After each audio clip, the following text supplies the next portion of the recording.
사도신경으로 신앙 고백하심으로 어린이부 헌신 예배를 드리도록 하겠습니다.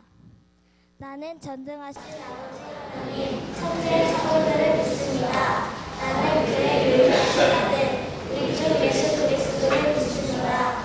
그는 성령으로 잉태되어 동정녀 마리아에게서 나시고 본디오 빌라도에게 고난을 받아 십자가에 못 박혀 죽으시고 장사된 지 사흘 만에 죽은 자가 나타나서 다시 살아나셨으며 오늘은 오시어 전능하신 아버지 하나님 오른쪽에 앉아 계시다가 거기로부터 영광으로 죽음을 심판하러 오십니다. 나는 성령을 믿으며 거룩하고 교회와 성도의 교제와 죄를 용서하는 것과 몸을 구원과 영생을 믿습니다. 아멘. 찬양 560장 스르흐의 기쁨이 어린이를 다시 듣는 노래를 하겠습니다.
기도드리겠습니다.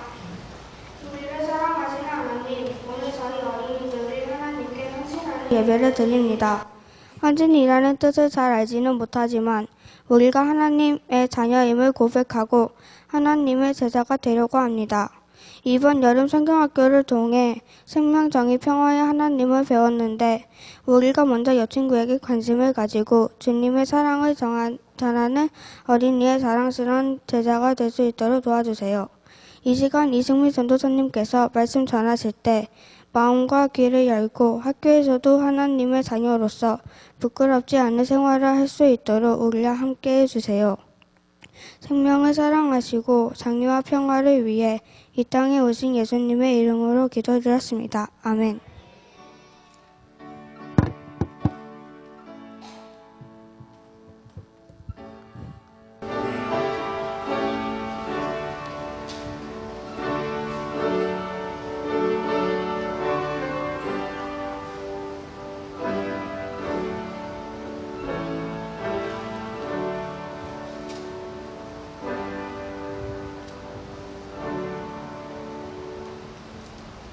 오늘 말씀은 데살로니가 후서 3장 6절에서 13절 말씀입니다. 페이지로는 신약성경 335쪽입니다. 데살로니가 후서 3장 6절에서 13절 말씀입니다. 다 찾으신 줄 알고 다 같이 교독하겠습니다. 형제들아, 우리 주 예수 그리스도의 이름으로 너희를 명하노니 게으르게 행하고 우리에게서 받은 전통대로 행하지 아니하는 모든 형제에게서 떠나라.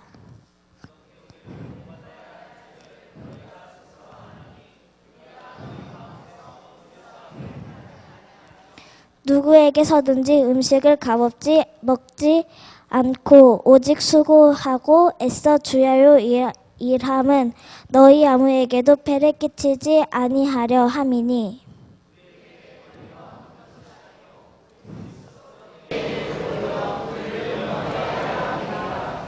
우리가 너희와 함께 있을 때에도 너희에게 명하기를 누구든지 일하기 싫어하거든 먹지도 말게 하라 하였더니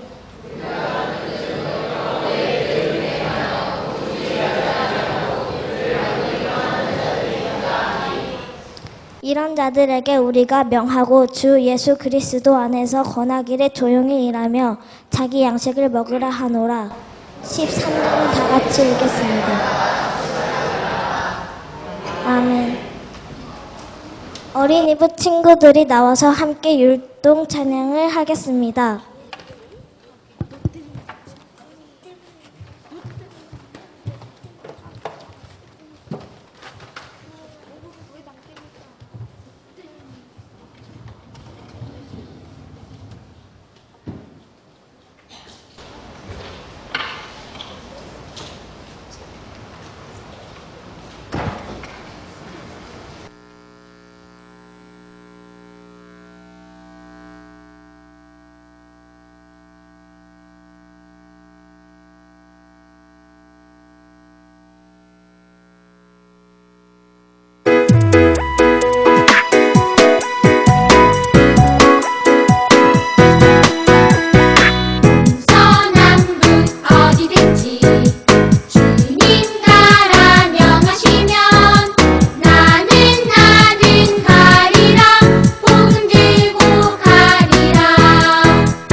이승민 전도사님이 나오셔서 어떻게 기다려야 합니까? 라는 제목으로 말씀을 전해주겠습니다.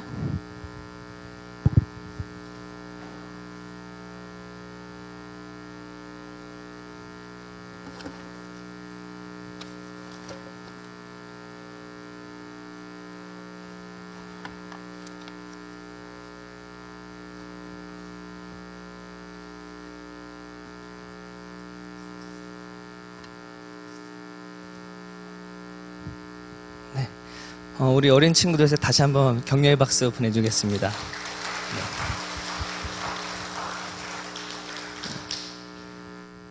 보고 있으면 얼마나 재미있고 즐거운지 모르겠습니다.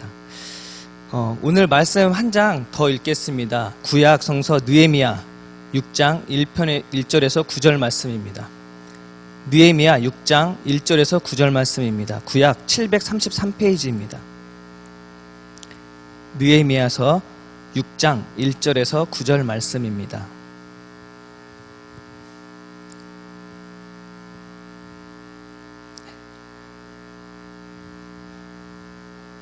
교독으로 읽겠습니다.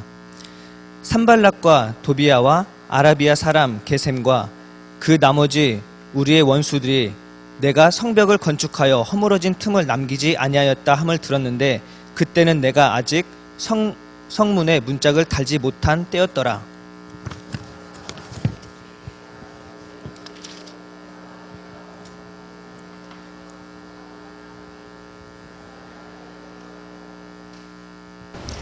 내가 곧 그들에게 사자들을 보내어 이르기를 내가 이제 큰 역사를 하니 내려가지 못하겠노라. 어찌하여 역사를 중지하게 하고 너희에게 내려가겠느냐 하매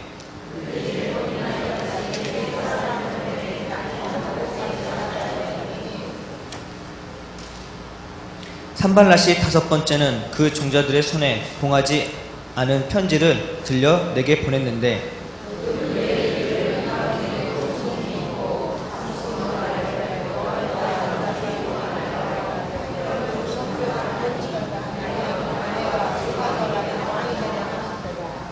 또 내가 선지자를 세워 예루살렘에서 너를 들어 선전하기를 유다의 왕이 있다 하게 하였으니 지금 이 말이 왕에게 들릴지라.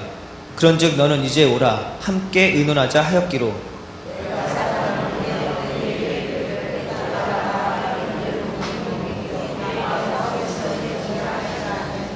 같이 읽겠습니다.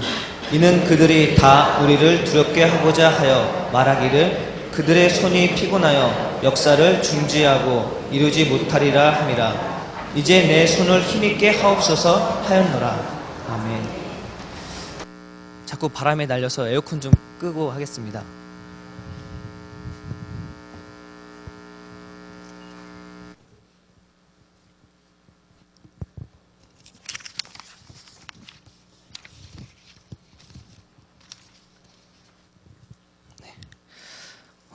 오늘 말씀 제목은 어떻게 기다려야 합니까? 입니다.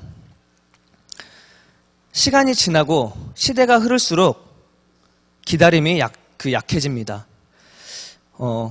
예전에 편지 한번 보내면 며칠씩 기다리고 그랬습니다. 그러다가 문자로 해서 하루하루 이렇게 보냅니다. 지금은 카톡으로 실시간으로 확인했는지 안 했는지까지 우리가 알 수 있습니다. 이렇게 사회가 발전하고 문화가 발전될수록 우리는 기다림이나 인내는 점점 약해지고 있습니다.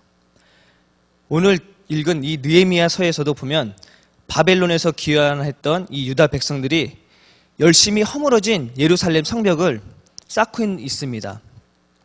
그런데 이것을 시기했던 다른 여러 나라 무리들이 성벽 공사에 책임을 지고 있는 느헤미야를 끊임없이 위협하고 있습니다. 느헤미야를 암살하려고도 했었고 또 성벽 쌓는 일이 페르시아에 대한 반역이라는 악소문을 만들어서 느헤미야를 공경에 빠뜨렸습니다. 오늘 말씀 봉하지 않은 편지라고 5절 말씀에 나와 있는 이 말씀이 옛날에는 편지를 촛농으로 떨어뜨려서 인장을 딱 찍어서 이것을 열었는지 안 열었는지 확인을 합니다. 그런데 5절 말씀에 봉하지 않은 편지라고 하는 것은 누구나 쉽게 열어볼 수 있는 것입니다. 그 편지의 내용이 오늘 읽었던 말씀 중에 편지의 내용은 페르시아를 위협하고 또 페르시아에게 반역한다라는 그런 내용의 편지 내용이었습니다. 그래서 그런 소문을 내고 또 이런 느헤미야에게 공경을 빠뜨리는 것을 볼 수 있습니다. 이렇게 끈질기게 공격하는 그 가운데서 느헤미야는 지치고 힘들어합니다. 그러나 의로운 일을 하다가 낙심하지 말라라고 말하고 있습니다. 느헤미야는 9절에 보면 하나님 나에게 힘을 주십시오 라고 기도하고 있습니다. 이런 낙심하고 힘들 때 우리를 위해서 예수님은 수고하고 무거운 짐진 사람은 모두 내게로 오너라 내가 너를 쉬게 하리라 하고 마태복음 11장 28절 말씀이 하고 있습니다. 그러기에 하나님 나라를 기다리며 사는 사람들은 절망이 아니라 늘 희망 가운데 살아갈 수 있는 것입니다. 알베르 까미라는 사람이 1943년에 쓴 희곡이 있습니다. 그 희곡의 제목은 오해라는 작품인데요. 이 작품의 내용은 체코 지역에 있었던 실제로 일어났었던 사건을 바탕으로 쓴 희곡입니다. 당시의 시대적인 암울함과 그 어려움의 환경 속에서 있는 것을 잘 이야기하고 있습니다. 내용은 보헤미아 내륙에 있는 외딴 곳에 떨어진 곳에 두 여인이 살고 있습니다.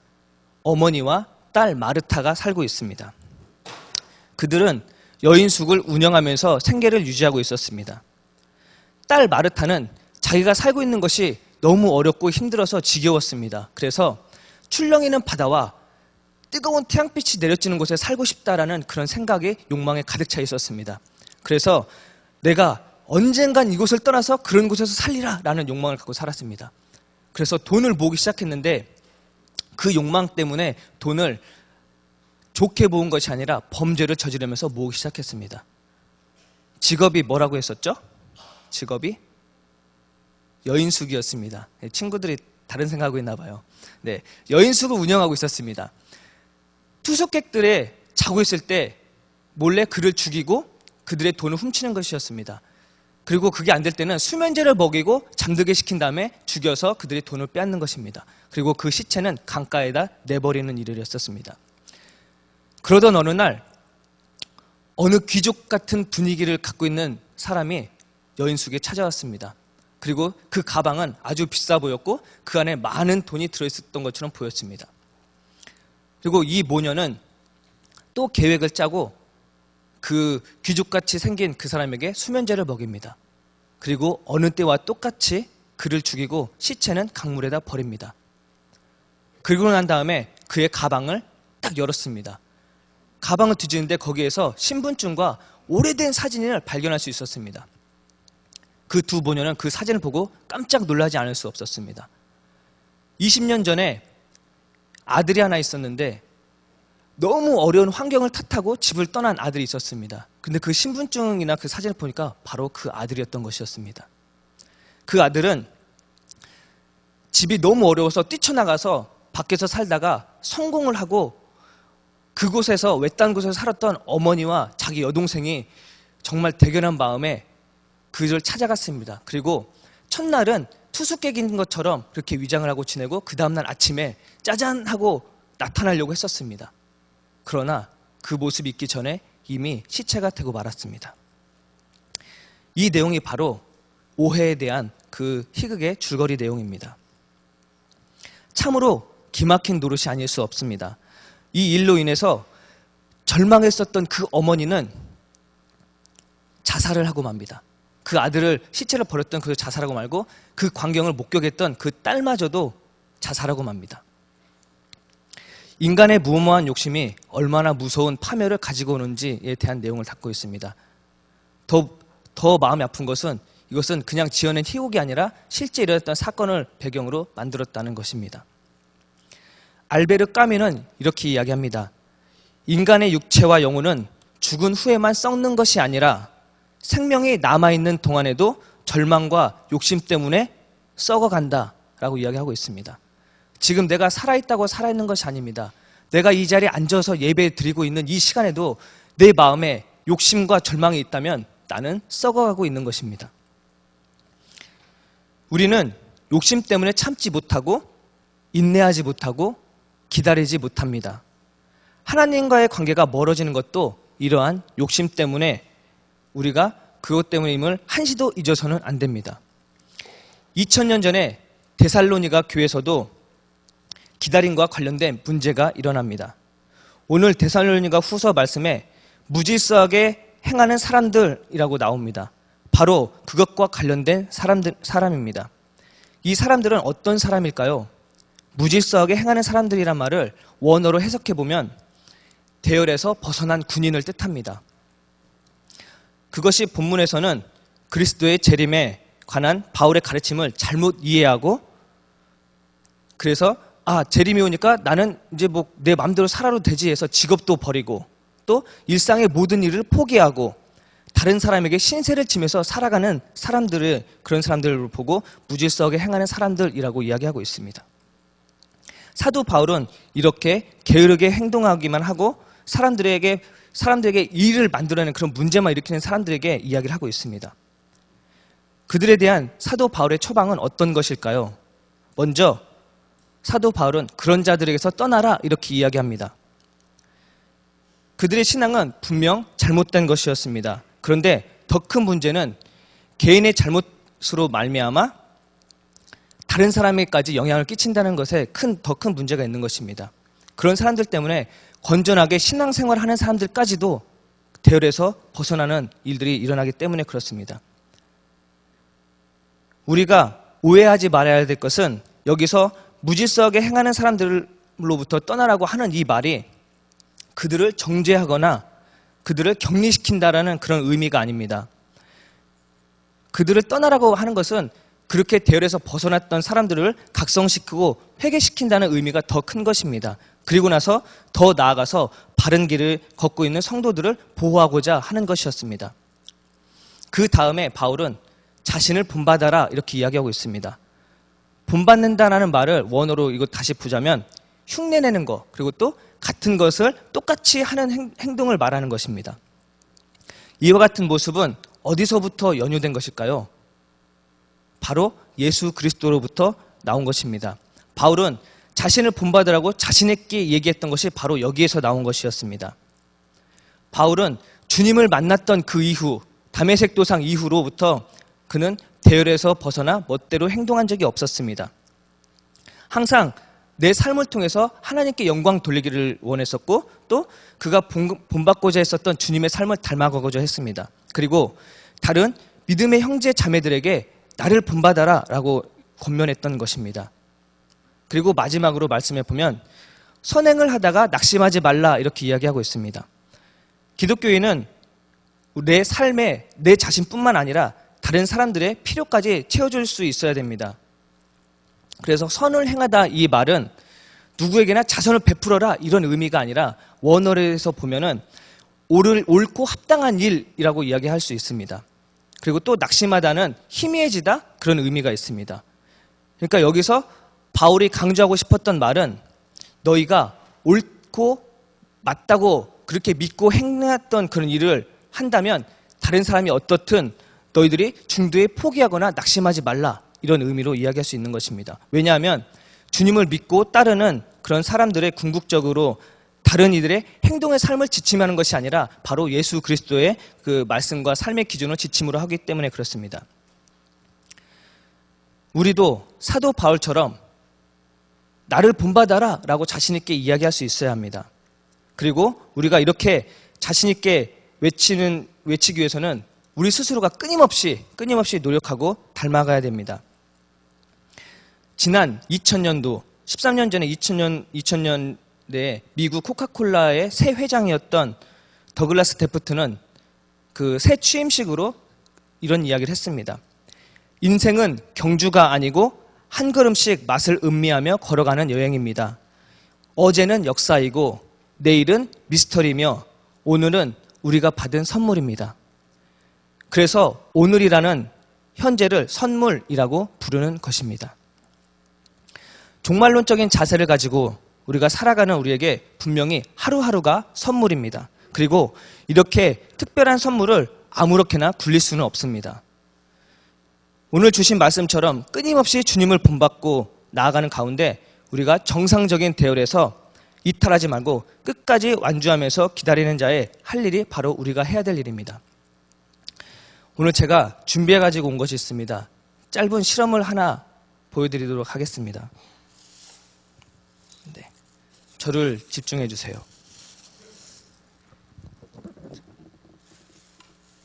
제 손에 뭐가 들려있죠? 네, 2개의 풍선이 들려져 있습니다. 풍선의 얼굴 표정이 보이시나요? 표정이 보이세요? 네, 어떻게 하고 있죠? 웃고 있습니다. 네, 웃고 있는 이 2개의 풍선이 있습니다. 이거를 이게 나라고 생각하고 오늘 실험을 하도록 하겠습니다. 우리는 언제나 똑같은 모습으로 이렇게 웃고 살아가고 있습니다. 이 실험은 어린이부 예배 때 그 설교 시간에 제가 했었던 실험입니다. 이 예배를 우리는 언제나 주님을 믿고 나아간다고 이렇게 살아가고 있습니다. 웃으면서. 그러나 얼마만큼 기다림에 우리가 할 수 있는가를 오늘은 실험을 한번 통해서 보여드리도록 하겠습니다.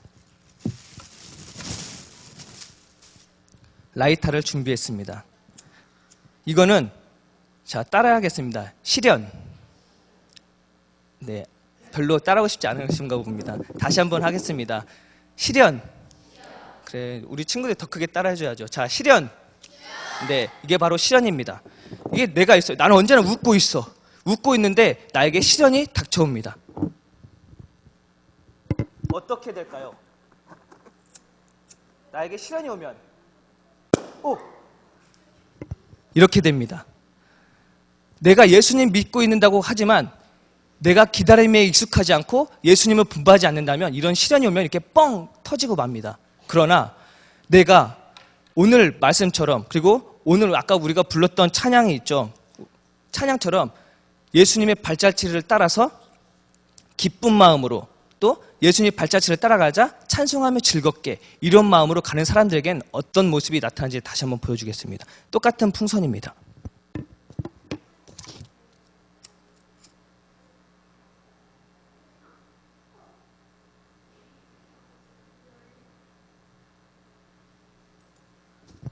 터질 때까지 하면 오늘 하루 종일 할 것 같아서 이렇게 하겠습니다. 이 안에는 물이 들어가 있습니다. 이 물은 어떤 역할을 하냐면 라이터에서 있는 이 열기를 흡수하는 역할을 합니다. 그래서 풍선이 타질 않습니다. 이거를 집에서 쓰는 이 그 주방용 그 비닐 있잖아요. 그 비닐봉지에 물을 넣고 똑같이 해도 타지 않습니다. 이렇게 내 안에 예수님의 삶을 따라가서 본받는 것이 가득하다면 어떤 시련이 와도 우리는 절대 터지거나 쓰러지지 않습니다. 기도하겠습니다. 사랑의 하나님, 감사합니다. 오늘 이 시간 우리는 주님을 기다리며 나아가는 모습 가운데 있습니다. 그리고 또 오늘 여기서 헌신을 다짐하고자 나아가는 우리 어린아이 모습 속에서도 예수님의 이 땅에 오심을 기다리며 나아가는 모습 가운데 있습니다. 우리 모두는 주님을 기다리는 모습 가운데 있습니다. 주님, 우리가 주님을 기다리며 나가는 모습 가운데 그냥 기다리는 것이 아니라 기쁨으로, 내 안에 성령이 충만함으로 기다리는 우리의 모습이 있길 간절히 원합니다. 그래서 어떤 시련이, 어떤 어려움이 내가 와도 전혀 흔들리지 않고 터지지 아니하는 그런 내 모습으로 기쁨으로 나아가는 우리 모두가 되길 간절히 소원하며, 오늘 이 시간에 우리를 위해 이 땅에 오시고 생명으로 이 땅에 오신 예수님의 이름으로 기도드립나이다. 아멘.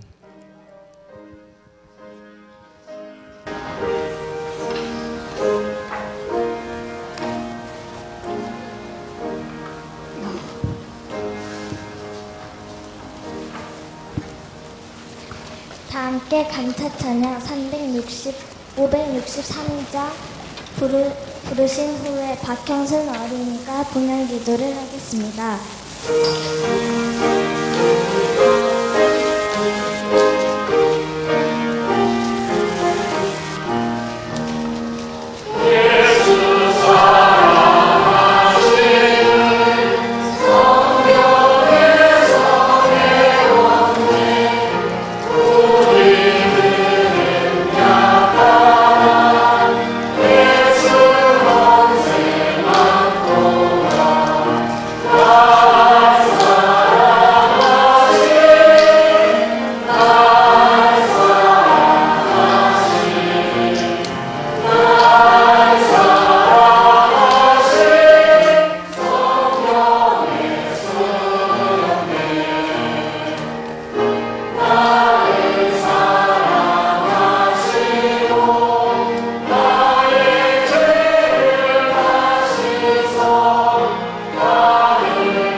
기도드리겠습니다. 살아계신 하나님, 오늘 저희 어린이부 헌신예배 드리는 자리에 함께 해주심을 감사드립니다. 하나님께서 주신 말씀이 있는데 저희들이 그 말씀을 의지하고 살아가게 해주세요. 한 과부가 헌금하는 모습을 보시고 예수님이 칭찬하셨듯이 오늘 이 자리에 작지만 빈손으로 나오지 않고 헌금한 손길들을 기억하여 주시고 삶을 아버지께서 책임져 주세요. 이 헌금이 진정 하나님이 원하시는 곳에 쓰여지게 하시고 그것을 통하여 하나님의 영광이 드러나게 해주세요. 예수님의 이름으로 기도드립니다. 아멘.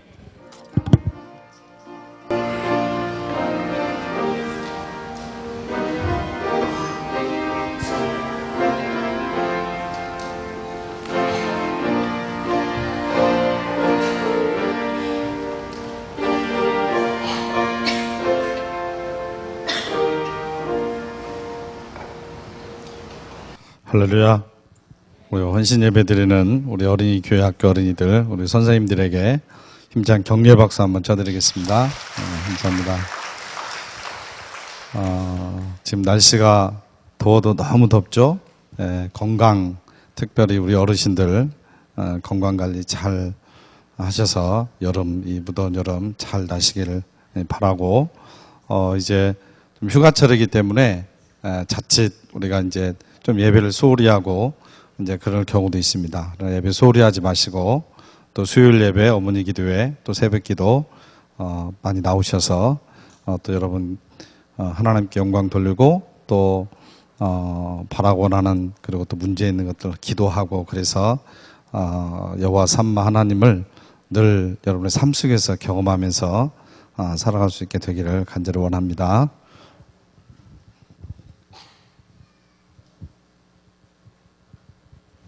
다음 찬양 565장 부른 후에 이한기 목사님 축도로 어린이부 현신 예배를 마치도록 하겠습니다.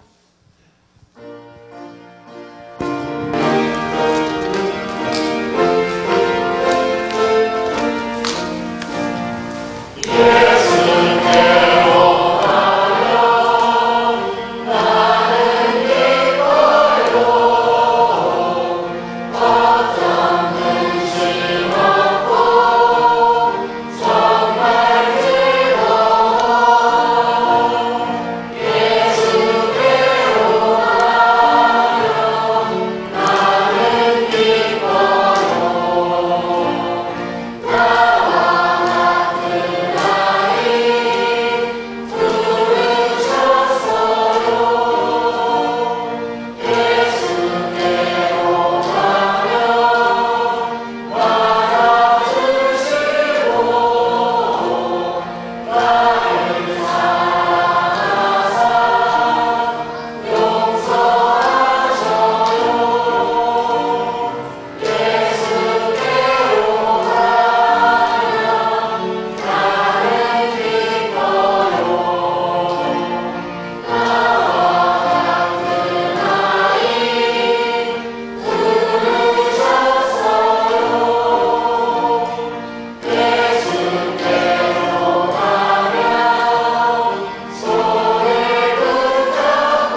우리 주 예수 그리스도의 은혜와 아버지 하나님의 극진하신 사랑과 성령님의 교통하심과 기름 부으심이 오늘 헌신하며 예배드리는 우리 신풍제들의 귀한 우리 어린 생명들 위해와 또 우리 어린 생명들을 섬기는 사람 우리 선생님들 위해 또 여기 모인 모든 믿음의 권속들 위해 지금으로부터 영원토록 함께하여 주시옵기를 간절히 축원하옵나이다. 아멘.